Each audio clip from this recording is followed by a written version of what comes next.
أما بعد فأعوذ بالله من الشيطان الرجيم بسم الله الرحمن الرحيم يا أيها الناس قد جاءكم برهان من ربكم وأنزلنا إليكم نورا مبينا صدق الله العلي العظيم وصدق رسوله النبي الأمين الكريم ونحن على ذلك لمن الشاهدين والشاكرين والحمد لله رب العالمين إن الله وملائكته يصلون على النبي يا أيها الذين آمنوا صلوا عليه وسلموا تسليما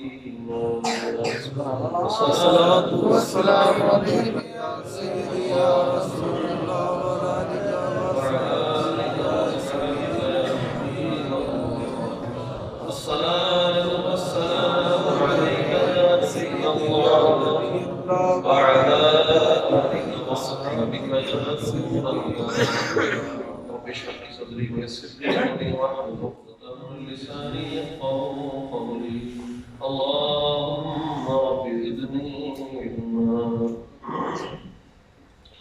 نصیب چمکے ہے فرشیوں کے کہ عرش کے چاند آ رہے ہیں سبحان اللہ نصیب چمکے ہے فرشیوں کے کہ عرش کے چاند آ رہے ہیں جھلک سے جن کی فلک ہے روشن جھلک سے جن کی فلک ہے روشن وہ شمس تشریف لائے سبحان اللہ جھلک سے جن کی فلک ہے روشن وہ شمس تشریف لائے زمانے بھر کا یہ قاعدہ ہے کہ جس کا کھانا اسی کا گانا تو نعمتیں دن کی کھا رہے ہیں انہیں کے ہم گیت گا رہے ہیں نعمتیں دن کی کھا رہے ہیں انہیں کے ہم گیت گا رہے ہیں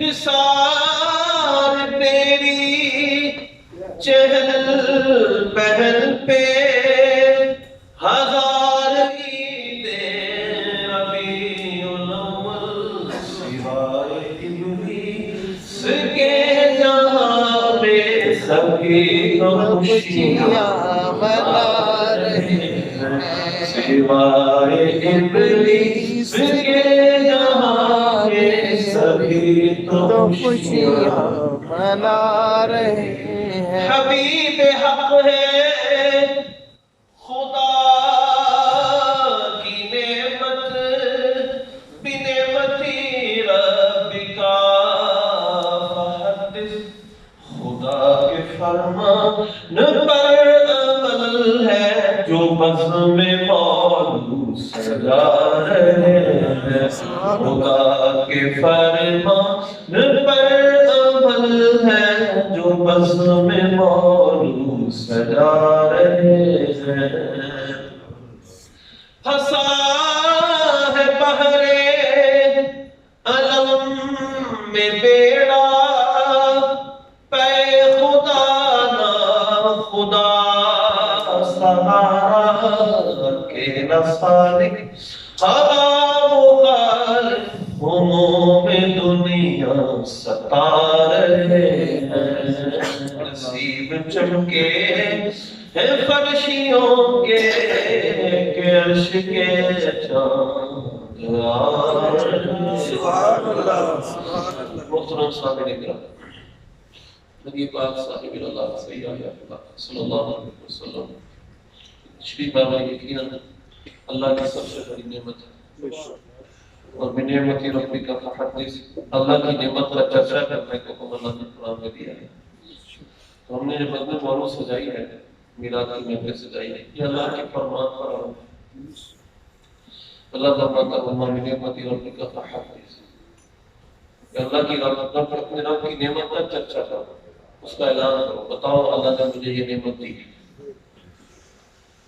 نبی پاک صلی اللہ علیہ وسلم اللہ کی سب سے بڑی نعمت ہے جو آپ نے ہمیں عطا فرمائی ہے۔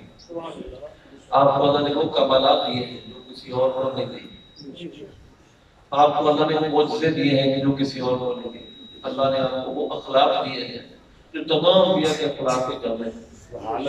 اس نے یوسف دم عیسیٰ یا بیضا داری آج خوبا ہمان دارا تو تنہا داری، کہ اس نے یوسف بھی دم عیسیٰ بھی، حضرت عیسیٰ علیہ السلام دم کرتے تھے، یعنی آپ نور کو بناتے تھے، فَأَخْرُجُ مِنَ الطِّينِ كَهَيْئَةِ الطَّيْرِ، تو آپ کیا کرتے تھے؟ ایک مٹی کی مورت بناتے تھے، فَأَنفُخُ فِيهِ فَيَكُونُ طَيْرًا بِإِذْنِ اللَّهِ، فرماتے ہیں میں اس میں پھونکتا ہوں، وہ اللہ کے حکم سے پرندہ بنتا ہے۔ دوسرے یوسف علیہ السلام کو وسوسہ ما هذا بشر ان هذا الا ملک کریم، مصر کی عورتوں نے جب دیکھا تو کہا کہ یہ ایک بشر ہے ہی نہیں، یہ تو عزت والے فرشتے ہیں۔ دوسرے یوسف دم عیسیٰ ید بیضا داری، اور حضرت موسیٰ علیہ السلام کا ید بیضا، یعنی آپ ہاتھ مبارک اپنی بغل میں ڈالتے، جب نکالتے تھے وہ چاند کی طرح، سورج کی طرح روشن ہو۔ دوسرے یوسف دم عیسیٰ ید بیضا داری آج خوبا ہمان دارا، جو تمام خوبیاں اللہ نے تمام انبیاء کو دی تھی، ہمان دارا تو تنہا داری، وہ ساری کی ساری خوبیاں آپ نے اللہ نے تنہا جمع کر دی۔ اللہ نے جو معجزے دیے، جو کمالات دیے، جو اخلاق دیے، جو حسن دیا، وہ سارے کا سارا حسن، سارے کا سارا کمال، سارے کے سارے معجزے اللہ نے اپنے حبیب میں جمع کر دیے۔ تو سرکار کی ذات کو اللہ نے قرآن میں برہان فرمایا، یا ایھا الناس قد جاءکم برہان من ربکم، اے لوگوں تمہاری طرف، تمہارے رب کی طرف سے ایک دلیل آئی، دلیل۔ تو گویا نبی پاک صلی اللہ علیہ وسلم اللہ کے موجود ہونے پر سب سے بڑی دلیل۔ آپ نے لوگوں کے سلام کی دعوت دی، لوگوں نے، کچھ لوگوں نے، سب نے نہیں، آپ سے دلیل مانگی، آپ کے پاس کیا دلیل؟ نبی پاک صلی اللہ علیہ وسلم نے کس پہ دلیل دی؟ آپ کہہ رہے ہیں میں اللہ کا نبی ہوں، اور دین اسلام کے کیونکہ قرآن پاک حضور صلی اللہ علیہ وسلم سے ہمیں ملا ہے، شریعت ہم سرکار سے ملی ہے، تو گویا میں کہہ رہے تھے اگر آپ اسلام کو سچا کہتے ہیں، آپ کے پاس تو دلیل ہے، آپ نبی ہیں، یعنی آپ پر قرآن اترا، یہ قرآن میں آپ پڑھتے ہیں، آپ جو ہمیں باتیں بتاتے ہیں اللہ کی باتیں ہیں، آپ کے پاس تو دلیل ہے۔ نبی پاک صلی اللہ علیہ وسلم جو دلیل کو کہیں گے سرکار کو دکھاتا ہے، تو لہذا نبی پاک صلی اللہ علیہ وسلم کو اللہ نے وہ کمالات، وہ معجزے دیے جو کسی اور کو نہیں دیے۔ مولانا نور رحمۃ اللہ علیہ فرماتے ہیں اس فلسفے کے منکر حنان است از ہوا سے انبیاء پیغام است۔ ایک دفعہ نبی پاک صلی اللہ علیہ وسلم منبر پر جلوہ فروز ہوئے، اور اس سے پہلے آپ کھجور کے ایک خشک تنے کے ساتھ ٹیک لگا کر خطبہ دیا کرتے تھے، اس کو تمہارے حنانہ کہتے تھے۔ یہ حنہ سے بنا حنہ، حنانہ اس کا مطلب ہے بچوں کی طرح ہونے والا، بچوں کی طرح ہونے والا، جسے پاک بخاری میں کئی حدیث کی کتابوں میں حدیث ہے۔ نبی پاک صلی اللہ علیہ وسلم منبر پر جلوہ فروز ہوئے، کیونکہ پہلی دفعہ منبر پر جلوہ فروز ہوئے جمعے کے دن، اس سے پہلے اسی خشک تنے کے ساتھ آپ خطبہ دیا کرتے تھے، ٹیک لگا کر۔ اب ایک عورت نے دیکھا نبی پاک صلی اللہ علیہ وسلم تشریف فرما ہوتے ہیں، لوگ زیادہ ہوتے ہیں، تو لہذا ایک ممبر بنانے کی عرض کیا میں آپ کو ممبر بنا دیتی ہوں، میرے پاس ایک پڑھائی ہے، میرے پاس ایک غلام ہے جو ممبر بنا لیتا ہے، ایسی چیز آپ کر لیتا ہے۔ نبی پاک صلی اللہ علیہ وسلم نے اجازت دے دی، ممبر بنا کر مسجد شریف میں رکھ دیا گیا۔ حضور صلی اللہ علیہ وسلم نے ممبر پر جلوہ فروز ہو گئے خطبہ دینے کے لیے، دوران خطبہ صحابہ فرماتے ہیں ہم نے ایک رونے کی آواز سنی جس طرح بچہ ہوتا ہے، جس طرح بچہ ہوتا ہے اس طرح رونے کی آواز سنی۔ اب نبی پاک صلی اللہ علیہ وسلم اپنے ممبر اطہر سے نیچے تشریف لائے، آپ صلی اللہ علیہ وسلم نے اس خشک تنے کے اوپر ہاتھ رکھا جس سے آپ ٹیک لگایا کرتے تھے. نبی پاک صلی اللہ علیہ وسلم نے پھر اس سے پوچھا اگر تم چاہتے ہو تو میں تمہارے ساتھ ٹیک لگا کر خطبہ دیتا ہوں, سبحان اللہ, ممبر کی جگہ واپس رکھ لیتا ہوں. اگر تم چاہتے ہو تو میں تمہیں جنت میں لگا دیتا ہوں, وہاں تمہارا پھل اللہ کے نیک بندے اولیاء انبیاء کھائیں گے. اب اس نے اس کو پسند کیا کہ آج جب میں جنت میں جاؤں گا تو نبی پاک صلی اللہ علیہ وسلم ہمیشہ میرا پھل کھائیں گے, انبیاء کھائیں گے تو زیادہ صحبت ملے گی. اب اس نے عرض کیا, پھر اس نے عرض کیا صلی اللہ علیہ وسلم میں جنت میں جانا پسند کرتا ہوں. حضور صلی اللہ علیہ وسلم نے اس خشک تنے کو اسی مسجد کے اندر دفن فرما دیا. صحابہ فرماتے ہیں نبی پاک صلی اللہ علیہ وسلم کا یہ مجرا ہمیں دیکھا, ہم حیران تھے کہ روک کون رہا. نبی پاک صلی اللہ علیہ وسلم نیچے تشریف بھی لایا, حضور صلی اللہ علیہ وسلم نے اپنا ہاتھ بھی رکھا, وہ خاموش بھی ہو گیا. یعنی سرکار سب کچھ جانتے تھے یہ رو رہا ہے, کیوں رو رہا ہے, وجہ کیا تھی, اس کا یہ بھی پوچھ لیا کہ چاہتا کیا ہے. یعنی سب کچھ کر رہی ہے, یہ بھی جان لیا کہ جو رو رہا ہے, یہ بھی جان لیا کیوں رو رہا ہے, اس سے رائے بھی پوچھ لی کہ تم کہاں جانا چاہتا ہے. اس کی جس کی تسلیل سے روتے ہوئے ہنس پڑے اس تبسم کی عادت پہ لاتا. سبحان اللہ. اب وہ فرماتے ہیں فلسفی کے منکر خنا فلسفی کہتا ہے یہ کیسے ممکن ہے ایک خشک تنا انسان سے بات کرے, یہ کیسے ممکن ہے ایک خشک تنا ایک خشک لکڑی انسان سے بات کرے, کلام کرے, یہ کیسے ہو سکتا ہے.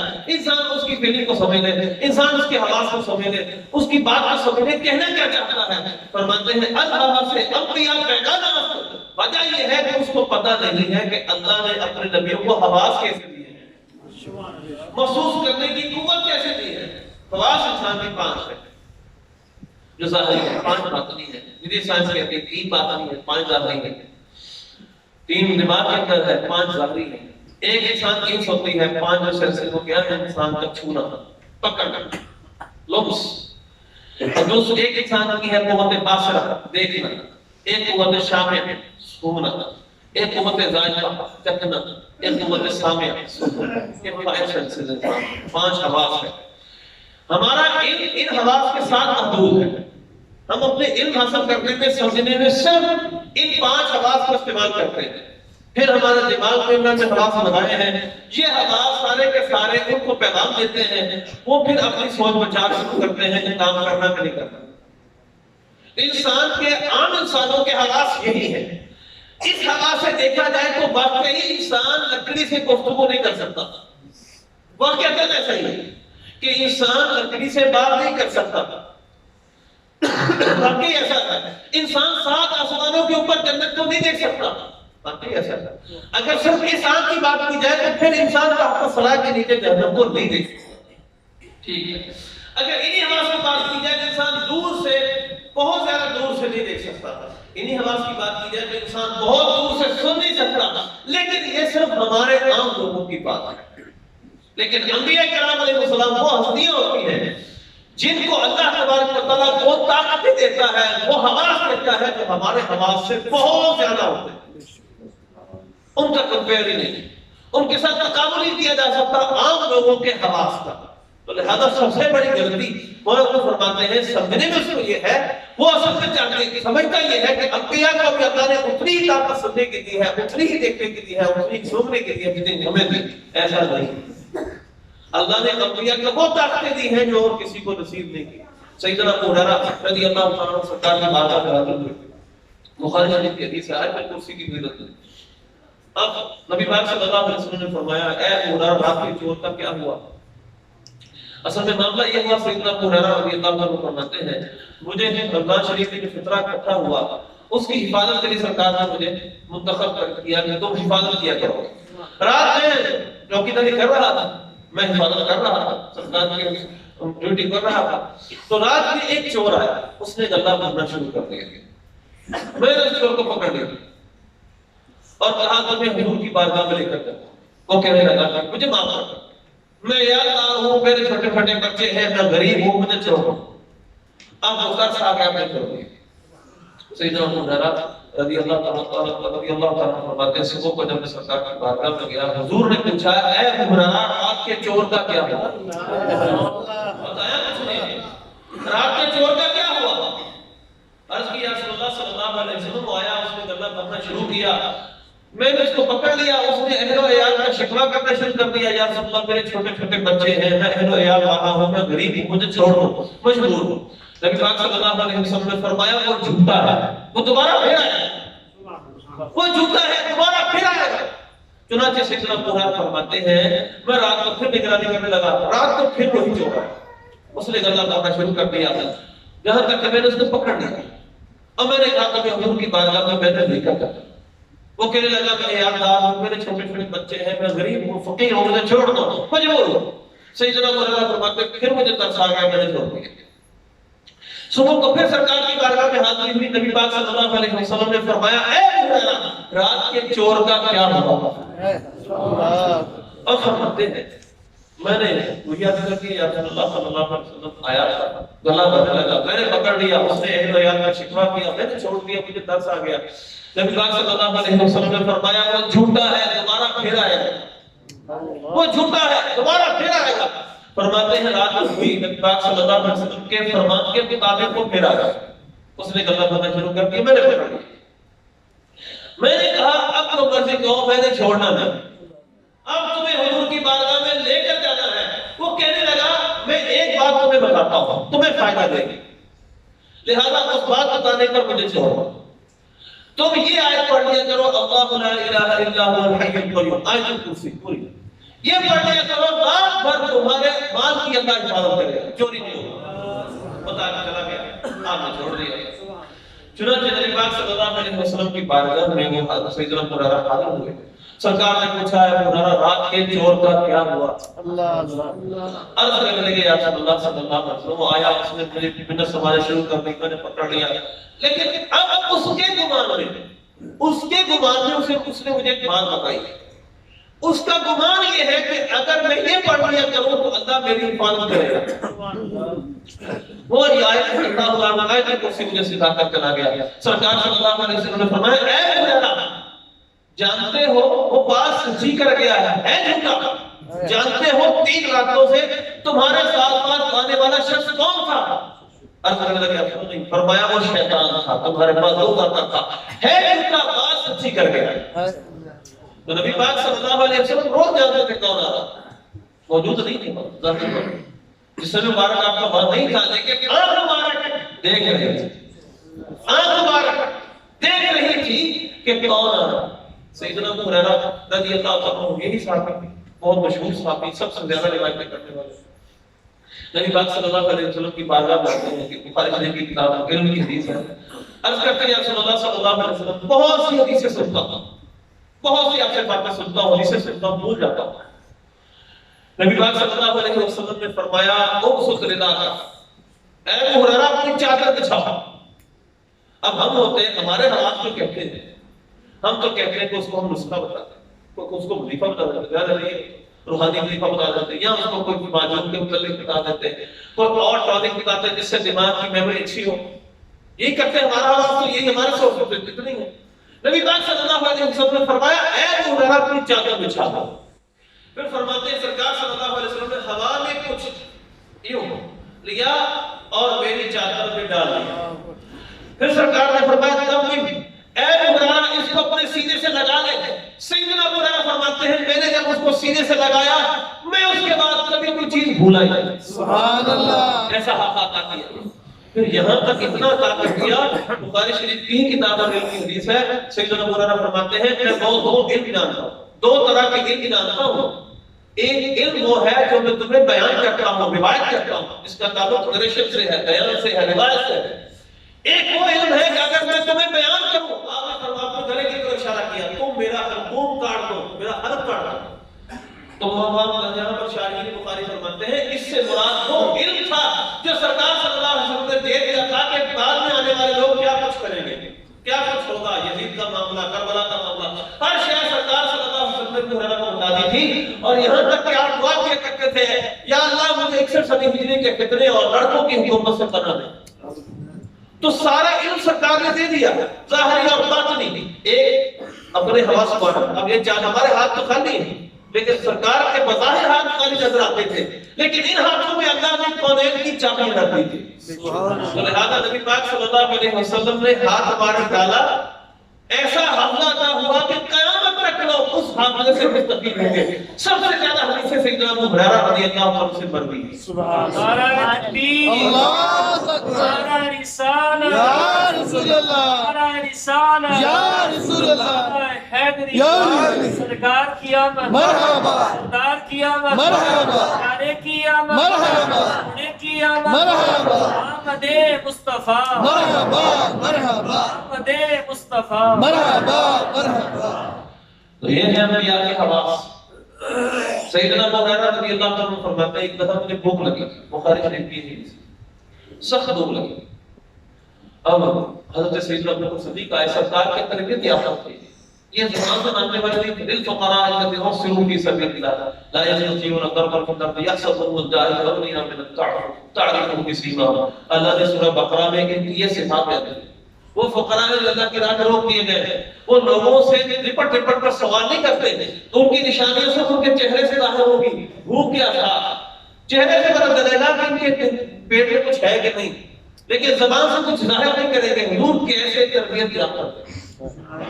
اصحاب صفہ اپنا گھر بار چھوڑ کر اسلام کے لیے سب آ گئے، اور اصحاب صفہ سے ہر وقت سرکار کی بارگاہ میں رہتے تھے۔ نبی پاک صلی اللہ علیہ وسلم جب کچھ عطا کرتے تو کھا لیتے تھے، وغیرہ بیٹھے تھے سرکار کی حدیثیں سننے کے لیے، تکرار کرنے کے لیے۔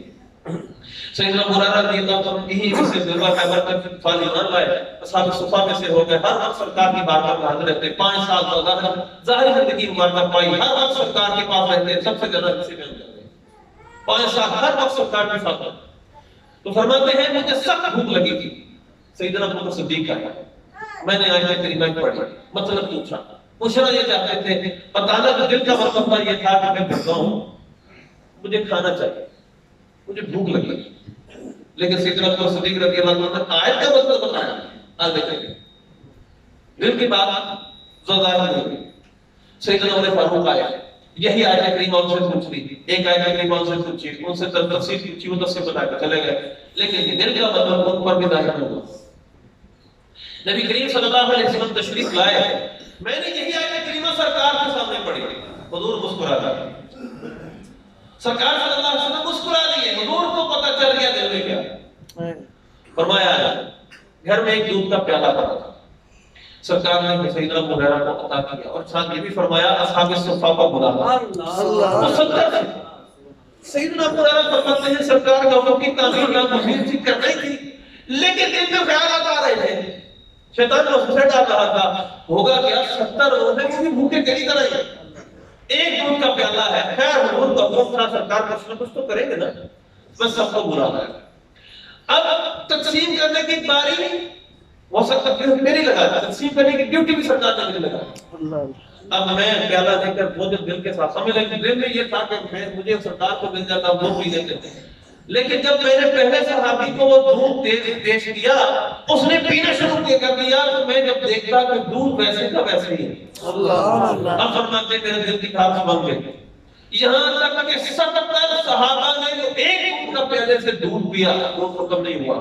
پھر سرکار نے فرمایا آپ مدارہ بیٹھ جاؤ، مفہوم یہ ہے پینا شروع کرو، پینا شروع کرو، پھر پینا شروع کیا، اور پیو اور پیو، یہاں تک کہ سرکار صلی اللہ علیہ وسلم مجھے فرماتے رہے، سیدنا ابو ہریرہ فرماتے ہیں کہ اس کے بعد میں نے آخر کی یا رسول اللہ لم اجد مسلکا، یا رسول اللہ آپ کو کوئی رستہ بچا ہی نہیں، اب اتنا سیر ہو چکا ہوں، اتنا رہ چکا ہوں، مجھے دودھ پینے کی مزید گنجائش نہیں ہے۔ سرکار صلی اللہ علیہ وسلم مسکرائے اور آپ نے وہ دودھ کا پیالہ نوشیدہ فرما دیا۔ کیوں جناب ابو ہریرہ تھا وہ کیسا جانشین جس نے 70 صحابیوں کا دودھ سے منہ پھر گیا، ایک دودھ کا پیالہ 70 صحابہ نے پیا لیکن دودھ ختم نہیں ہوا۔ سرکار صلی اللہ علیہ وسلم مسکرائے گئے، نبی پاک صلی اللہ علیہ وسلم اخلاق کیسا رکھتے ہیں کسی کا اخلاق بھی نہیں ہے۔ حضور صلی اللہ علیہ وسلم نے سیدنا ابو ہریرہ کی بات اپنی زبان مبارک سے ظاہر نہیں کی، ایک کو پشیمانی کا مسکرا کر اس اعتراض کا جواب دے دیا۔ اے ابو ہریرہ دل میں یہ خیال تھا نا، جس میں یہ خیال تھا میں اپنے دودھ پی لیں تاکہ یہ دودھ ہمیں دونوں کو پورا آ جائے، 70 صحابہ پیے گے تو کیسے ملے گا، لہذا یہ خیال میں تمہارا دودھ۔ تو نبی پاک صلی اللہ علیہ وسلم کو اللہ نے جو حواس دیے ہیں، آپ کو جو اللہ نے طاقت دی ہے، وہ عام مسلمانوں کو نہیں دی۔ ایک دفعہ حضرت سیدہ ام سلیم رضی اللہ تعالیٰ عنہ فرماتی ہیں، حضور کا ولیمہ تھا، حضرت زینب بنت جحش رضی اللہ تعالیٰ عنہ کے ساتھ سرکار کا جب انتقال ہوا، میں نے حضرت انس بن مالک کو بھیجا۔ اب اس حدیث کا جو خلاصہ کو شروع سے شروع کرتے ہیں۔ حضرت صاحب بنانی رضی اللہ تعالیٰ عنہ فرماتے ہیں، یہ سب تابعین ہیں، حضرت انس بن مالک رضی اللہ عنہ کے پاس بیٹھا کرتے تھے، آپ کے شاگرد تھے۔ فرماتے ہیں کہ میں نے وہ سیدنا انس بن مالک رضی اللہ عنہ سے عرض کی، مجھے کوئی عجیب و غریب بات بتائیے، مجھے کوئی عجیب و غریب شاید بتائیے جو آپ نے دیکھی ہو، آپ سرکار کے قریب رہے ہیں، مجھے کوئی عجیب و غریب چیز بتائیے۔ فرمانے لگے کہ میں نے نبی پاک صلی اللہ علیہ وسلم کی 10 سال خدمت کی، لیکن اس 10 سال کے عرصے میں سرکار نے مجھے کبھی آر نہیں دلائی، کبھی برا بھلا نہیں کہا، کبھی اف تک نہیں کہا۔ 10 سال کا عرصہ تھا۔ سید صاحب بنانی فرمانے کرنے لگے، مجھے اور کوئی عجیب شے کیا بتائیے، اور اس سے بھی عجیب تر شے بتائیے۔ فرماتے ہیں میں بتاتا ہوں۔ ایک دفعہ کا ذکر ہے، نبی پاک صلی اللہ علیہ وسلم کا نکاح حضرت زینب سے ہوا، رات کا وقت تھا، میری والدہ حضرت ام سلیم رضی اللہ تعالیٰ عنہ نے مجھ سے ایک وقت کھانا ہوتا ہے، جو اور کچھ کھجوریں مکس کر کے ان کو کوٹ کے اس میں کچھ دہی وغیرہ یا اس کے اندر کوئی گھی وغیرہ ڈالا، اس کو کہتے ہیں حیث۔ وہ میری والدہ نے حیث بنایا اور مجھے دے دیا، جاؤ حضور کی بارگاہ میں چلے جاؤ، سرکار صلی اللہ علیہ وسلم کا نکاح ہوا ہے، حضور کو کچھ کھانا ہم اپنی طرف سے پیش کرتے ہیں۔ میں چلا گیا، میں جب گھر مبارک کاشانہ مبارک میں پہنچا، سرکار نے فرمایا ضع فی ناحیۃ البیت، اس کو گھر کے کونے میں رکھ دو اور باہر جاؤ۔ حضرت ابوبکر عمر فاروق و علی اور ایک صحابہ کی جماعت کو بلا لاؤ، اہل مسجد کو بلا لاؤ، جو مسجد بیٹھے ان کو بلا لاؤ، جو تمہیں راستے ملے سب کو بلا لاؤ۔ سبحان اللہ۔ ہمارے شیخ کی حدیث ہے، یہ سورہ احزاب کی آیت ہے جس میں سیدنا زینب کے ساتھ نکاح کا ذکر ہے۔ اب فرماتے ہیں ایک چھوٹا سا پیالہ اور اتنے صحابہ کو بلانا ہے، لیکن فقریت و عاصیہ ہوں، تاکہ مجھے بہت تھا، لیکن سرکار کے فرمان کی نافرمانی کرنا مجھے ناپسند تھا۔ حضور نے فرمایا تھا مجھے جانا پڑا، میں نے کوئی اعتراض نہیں کیا۔ دل میں خیال آ رہا تھا کھانا تھوڑا سا ہے، اب اتنے صحابہ بنا کے دوں گا کیسے پورا آئے گا؟ 70 صحابہ گھر میں آ گئے، 70 سے کم بڑھتا، گھر بھر گیا، بس سے شریف بھر گئی۔ اب نبی پاک صلی اللہ علیہ وسلم نے فرمایا تھوڑے تھوڑے آتے تھے، یہاں تک کہ حضرت سیدنا انس بن مالک رضی اللہ عنہ فرماتے ہیں جب سرکار نے اپنے سامنے کھانا رکھا، حضور صلی اللہ علیہ وسلم نے اس پہ اپنا ہاتھ مبارک پھیرا۔ جب ہاتھ مبارک پھیرا تو میں نے خود اپنی آنکھوں سے دیکھا کھانا بڑھنے لگا، اوپر آنے لگا۔ سبحان اللہ۔ اب فرماتے ہیں وہ 70 سے 72 صحابہ سارا کھانا کھا چکے۔ حضرت سیدنا انس بن مالک رضی اللہ عنہ سرکار نے پوچھا ہے انس کوئی باقی تو نہیں بچا، کوئی گھر میں تو ملا تو تمہیں اور راستے میں ایسا ہے جس کو چھوڑ آئے ہو؟ عرض کرنے لگے رسول اللہ کوئی نہیں چھوڑا، جس کو میں نے دیکھا سب کو دعوت دی تھی، جو مجھے ملے میں نے سب کو کہہ دیا۔ سرکار صلی اللہ علیہ وسلم نے کھانا سب کو کھلا کر سیدنا انس بن مالک فرمایا تم بھی کھاؤ، وہ بھی کھا گئے۔ پھر سرکار نے فرمایا چادر لگا دی اور فرمایا زینب کے سامنے کھانا رکھا۔ یہ سرکار صلی اللہ علیہ وسلم کی عطا تھی۔ حضور صلی اللہ علیہ وسلم ایسے اپنے حواس کو استعمال کرتے تھے۔ سرکار صلی اللہ علیہ وسلم کی یہ عظیم معجزات تھے، صحابہ کے جسم جنہوں نے ڈھارس بنائی، بلکہ حضرت سیدنا انس بن مالک رضی اللہ عنہ فرماتے ہیں، بلکہ بہت سارے صحابہ، حضرت عبداللہ بن مسعود رضی اللہ عنہ فرماتے ہیں، بخاری شریف میں ہے، ہم سرکار کے ساتھ کھانے کی تصویر سنا کرتے تھے۔ ہم جب سرکار کے ساتھ کھانا کھاتے، کھانے کی تصویر سنا کرتے تھے، کھانا ہمارے ساتھ تصویر کرتا تھا۔ تو یہ معجزات ہم نے سرکار کی بارگاہ میں دیکھے تھے۔ اللہ تبارک و تعالیٰ نے ہمیں بہت بڑی نعمت عطا کی ہے، سرکار کی ذات مبارک، معجزات سرکار کے بہت زیادہ۔ نبی پاک صلی اللہ علیہ وسلم تو دور سے ہر چیز دیکھ لیتے تھے۔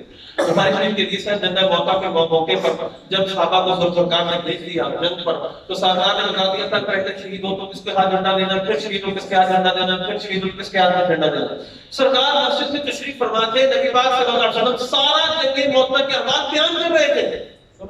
آپ نے یہ فرمایا اب شہید ہو گئے عبداللہ، اب جو جعفر تیار، ان کے ہاتھ میں جھنڈا آ گیا۔ پھر آپ نے فرمایا کہ اب جھنڈا اللہ کی ایک تلوار ان کے ہاتھ میں آ چکا ہے، خالد بن ولید رضی اللہ عنہ۔ اللہ نے فتح دی، سرکار صلی اللہ علیہ وسلم مسکرا دی۔ جو سرکار یہ سب کو جانتے ہیں، یقیناً وہ ہمارے احوال بھی جانتے ہیں، ہمارے اعمال بھی جانتے ہیں، ہمارا کردار بھی جانتے ہیں۔ اس دور میں جتنا دین اسلام کا مذاق اڑایا جا رہا ہے کبھی نہیں اڑایا گیا، بالخصوص پردے کے معاملہ اتنا مذاق اڑایا جاتا ہے، اتنا مذاق اڑایا جاتا ہے، طرح طرح کے ہیلے، طرح طرح کے بہانے۔ سرکار کی آمد پر ہمیں کرنا کیا چاہیے؟ سرکار نے تو عورتوں کو پردے کا ان کے لیے حصہ مقرر کیا جائیداد کے اندر، ان کو عزت دی. نبی پاک صلی اللہ علیہ وسلم کی بارگاہ میں ایک شخص آیا، مرقات شریف میں یہ واقعہ ہے، اللہ بخاری رحمۃ اللہ لکھا ہے. ایک شخص سرکار کے بارگاہ میں آیا، اس نے اگر ایک بات عرض کی تو میں آپ کو بات سنانا چاہتا ہوں. ہمارا جاریت کے اندر ایک میری بیٹی تھی، تو مجھ سے بہت پیار کرتی تھی. اب میں ہمارا جاریت کے مطابق اس کو میں نے زندہ درگور کرنا تھا. ایک دن میں اپنے ساتھ لے گیا، میرے گھر کے ساتھ کنواں سامنے والا لے گیا. اب میں نے اس کو کنویں کے اندر دھکا دیا. جب میں نے کنویں کے اندر دھکا دیا تو اس کی آخری آواز یہ تھی، یا بتاؤ اے میرے باپ، اے میرے باپ. بڑی شفقت کے ساتھ مجھے پکار رہی تھی. اس کو تو وہم و گمان میں نہیں تھا کہ باپ یہ بھی کر سکتا ہے، باپ یہ بھی کر سکتا ہے میرے ساتھ. فرماتے ہیں سرکار صلی اللہ علیہ وسلم اس پر رونے لگے، اتنا روئے کہ آنکھ مار کر خشک ہو گئی. صحابہ فرماتے ہیں اے شخص، تو نے سرکار کو ناراض کر دیا، سرکار صلی اللہ علیہ وسلم کو تو نے غمزدہ کر دیا، غمزدہ کر دیا. سرکار صلی اللہ علیہ وسلم نے فرمایا اس کو چھوڑ دو، اس نے اپنے دل کی بات بتا دی تھی، بتا دی. اس کا حق تھا، مفہوم. اس نے ایک ساتھ ایک معاملہ پیش آیا، اس نے بیان کر دیا. حضور نے فرمایا پھر بتاؤ، پھر سناؤ. اس نے پھر واقعہ سنایا، سرکار پھر رونے لگے، یہاں تک کہ آپ کی مبارک داڑھی تر ہو. پھر سرکار نے فرمایا زمانہ جاہلیت میں جو تم نے کیا وہ اللہ نے معاف کر دیا، اس کا اب دوبارہ پھر اپنے معاملات شروع کرو. سرکار کو یہ زندہ درگور ہونے والے بچے بچیاں، ان کا وراثت کا حصہ کوئی نہیں، ان کی طرح طرح کی اذیتیں، طرح طرح کی ان کے ساتھ تکلیفوں کا معاملہ تھا، سرکار نے سب کچھ ختم کر دیا. ہم دوبارہ پھر وہی لانا چاہتے ہیں. آپ کا کیا خیال ہے جب عورت بے پردہ ہوگی اس کو اذیت نہیں ہوگی؟ جو عورت بے پردہ گھر میں سے نکلے گی آپ کا کیا خیال، اس کی عزت ہوگی؟ جو یونیورسٹیوں میں کالجوں میں آج پڑھایا جا رہا ہے، دل کا پردہ، آنکھ کا پردہ، کوئی پردہ نہیں. قرآن پاک نے فرمایا قل للمؤمنین یغضوا من ابصارہم، اپنی آنکھوں کو جھکا کر رکھو. مومنوں سے کہیے، مومن عورتوں سے کہیے اپنی آنکھیں جھکا کر رکھیں، مردوں سے کہیے اپنی آنکھیں جھکا کر رکھیں. پردے کا حکم اللہ نے فرمایا سورہ نساء میں، سورہ احزاب میں اللہ نے پردے کے احکام نازل کیے. ان پر پردہ ان کے سامنے اپنی چیزیں ظاہر کر سکتی، ان کے سامنے نہیں ظاہر کر سکتی. تو یہ سب کچھ کیا ہے؟ ہمارا خالق تو یہ کہتا ہے. بس ایک منٹ ہے کہ میں ادھر کو مثال دیتا ہوں. ایک ہے اس مشین کا انوینٹر، اس کو بنانے والا، اس کا مینوفیکچرر، جس نے اس کو کریٹ کیا، بنایا ہے، وہ بہتر جانتا ہے کہ اس کے اندر کیا کیا جائے تو یہ صحیح رہے. اگر اس طرح استعمال کیا جائے تو یہ صحیح رہے گا، اگر اس طرح ایسے استعمال کرے تو یہ خراب ہو جائے گا. ایک ہے اس کا بنانے والا جس نے اس کے اندر پرزے جوڑے، اس کے پرزوں کو بنایا، وہ بہتر جانتا ہے اس مائع کو آپ کس طرح استعمال کریں گے تو یہ صحیح رہے گا، اگر اس طرح استعمال کریں گے تو صحیح نہیں رہے گا. اس کے ایفیکٹ اور سائیڈ ایفیکٹ سب بیان کر دے گا اور اس کی بالکل صحیح ہوگی کیونکہ وہ جانتا ہے اس پہ کیا لگا، اس کی کیا پوٹینشیل وغیرہ. لیکن اگر اس کا آپریٹر آپ سے اس کے خلاف بات کرے، اس کا آپریٹر یعنی اس کو صرف چلانے والا، اس نے صرف کو چلانا ہے، اس کو مینج کرنا ہے، اگر آپ کے سامنے وہ کہے کہ نہیں وہ غلط کہتا ہے، ایسا نہیں ہے، اس کو یوں استعمال کرو گے تو صحیح ہے، تو آپ کو آپ کا یقیناً جواب یہ ہونا چاہیے اگر آپ سمجھدار ہیں کہ جس نے اس کو بنایا ہے، اس کو انوینٹ کیا ہے، اس کو ایجاد کیا، وہ بہتر جانتا ہے جس کے اندر کیا پرزے لگے تو کتنی جلدی خراب ہو سکتے ہیں، اس کا استعمال کیسے کرنا ہے. تم کیسے مجھے بتا سکتے ہو؟ تم تو صرف چلانا جانتے ہو. تو بس میں نے ساتھ سمجھانے کی کوشش ہے. ایک ہمارا خالق ہے، ہمارا کریٹر، جس نے ہمیں بنایا ہے، ہمیں سنوارا ہے، ہمیں روح عطا کی ہے، ہمیں جسم دیا ہے، ہمارے جسم کو پروان چڑھایا، وہ ہمارا رب ہے، ہمارے جسم کو کمال تک پہنچانے والا ہے. وہ زیادہ بہتر جانتا ہے ہمارے جسم کی، ہمارے روح کی ریکوائرمنٹ کیا ہے، اس کی ضروریات کیا ہے. یا وہ بہتر جانتا ہے جس نے صرف اس کو چلانا ہے، جس کے بعد میں صرف حکومت ہے، جس کے ہاتھ میں صرف ایڈمنسٹریٹر ہے، بس ایڈمنسٹریشن ہے، اس کے ساتھ کچھ نہیں. تو لہذا اللہ کا حکم مانیے، اس کے حضور کا حکم مانیے، اس کے حبیب کا حکم مانیے. ہمارے سرکار نے جو فرمایا یقینی حق ہے، ہمارے رب نے جو فرمایا یقینی حق ہے. اس کے برخلاف چلیں گے کہ معاشرہ خراب نہیں ہوگا جیسے ہو رہا ہے، یہ صحیح نہیں ہوگا جب تک کسی کو اللہ رسول کے حکم کے مطابق نہیں چلایا جائے گا. اللہ سے دعا ہے اللہ کی توفیق عطا فرمائے. اللہ نبی صلی اللہ علیہ وسلم کے صدقے سے آپ عشق بھی عطا کرے اور آپ کی تعلیمات پر چلنے کی توفیق عطا فرمائے. ہمیں اجازت نبی صلی اللہ علیہ وسلم.